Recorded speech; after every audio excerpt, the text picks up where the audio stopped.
देखिँदैछ हिमाललाई। भालुले खाइगयो भने मोबाइल भेटिगयो भने थाहा पाउँछन् नेपाली हो भन्ने। टेन्सन नगरौँ।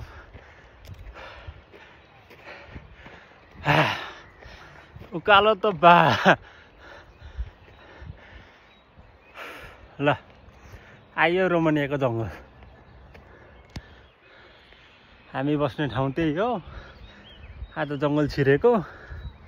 यहाँ हाम्रा गौडेल बुढा छन्।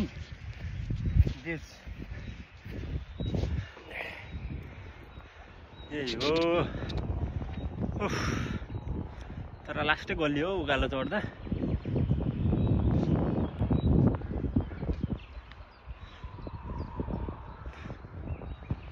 पुनस्थिति चाहिँ कुन हो अरे? उयो यो रहेछ नि त हिमालय।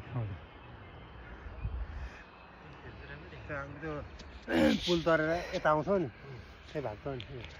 ल 3 जना 3 थरीको चिथार्ने हो।